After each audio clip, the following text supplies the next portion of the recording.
जय जय श्री राम, राधे राधे, हर हर महादेव। मित्रों,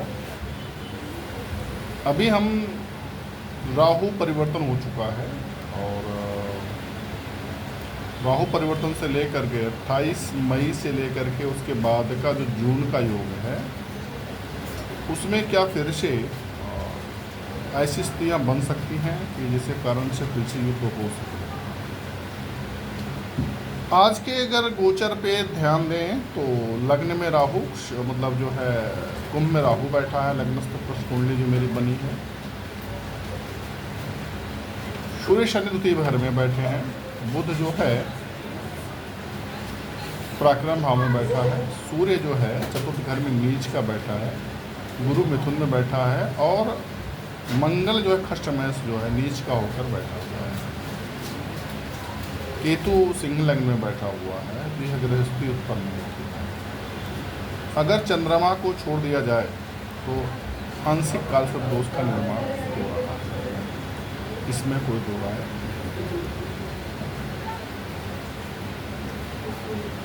अगर इस समय देखा जाए, इस समय जो हालात बन रहे हैं तो पश्चिमी राष्ट्रों में शनि शुक्र की युति अब परस्पर वैमनस्य ये सामने आता हुआ नजर आ रहा है।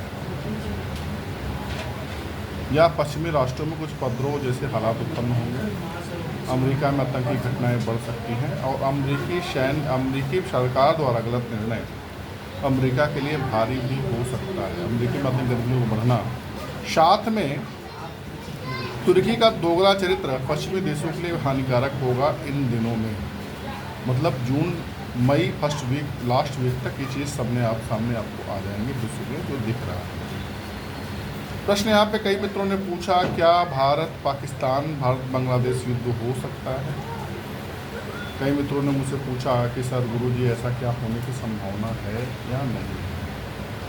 तो मित्रों, जो योग बन रहा है 28 मई के बाद, गुरु अतिचारी हो गया है, आप सबको पता है कि राजा को रंग को राजा बनाएगा। इस स्थिति में देश के कई राजनीतिक परिवारों को आने वाले 2.5 साल में मैं फिर घोषणा कर रहा हूँ, कई राजनीतिक परिवारों को दरिद्र बन जाएंगे। कई बॉलीवुड की हस्तियाँ जो अपने आप को लगाती थी कि मैं फला हीरो हूँ, फला ये हूँ, फला वो हूँ, हमसे कंगाली की हालत में जाने वाले, इसमें कोई दौरा नहीं। कई छोटे तबके के लोगों को अचानक संपन्न बनते हुए नज़र देखेंगे आप।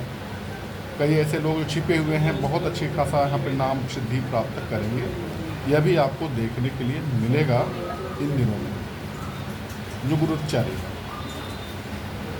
जब मंगल सिंह में प्रवेश करेगा केतु के साथ, तब पूर्वी राष्ट्रों में उपद्रव की स्थिति उत्पन्न होगी। अर्थात बांग्लादेश के भाग को अमेरिका भारत को अशांत करने के लिए एक्टिव कर सकता है। इसमें पाकिस्तान, चीन साथ में हो सकता है। परिणाम, भारत को एक छोटी सी कार्रवाई करना पड़ेगा और एक बहुत बड़ा भूभाग जो है बांग्लादेश का भारत के अंतर्गत शामिल हो सकता है। साथ में इन दिनों जो है पाकिस्तान की स्थिति भी बड़ी ही जर्जर नजर आएगी अगर भारत छोटी सी कार्रवाई करे। लेकिन स्थिति बन नहीं रही है। सितंबर अक्टूबर के बाद स्थिति बनेगी। पीओके भी भारत का हिस्सा हो सकता है यदि भारत यह चाहे तो। ये सबसे बड़ी बात जो यहाँ पे समझ में मुझे आ रहा है। सेकंड, आपने सब देख लिया कि भारत धोखा दे रहा है, भारत को अमेरिका धोखा दे रहा है, ये भी आपने देख लिया। चाइना भी धोखा दे रहा है। भारत को ऐसा लग रहा है कि जैसे सफर में गिरा जा रहा है। इसके अलावा देशद्रोही जो देश के अंदर बैठे हुए शक्तियाँ हैं, उनके भी चेहरे बेनकाब होते आ रहे हैं। आपने यह भी देख लिया। अभी आपको बहुत कुछ सीखना होगा, देखना होगा, समझना होगा जो अभी स्थितियाँ बन रही हैं। तो 28 से लेकर के जून माह में पूर्वी सीमा अशांत तो हो सकती है। कन्फर्मली मैं बोल रहा हूँ मित्रों, पूर्वी सीमा अशांत करके चीन वास्तव में भारत को अस्थिर करना चाहता है। यह सबसे बड़ी बात है। जय जय श्री राम।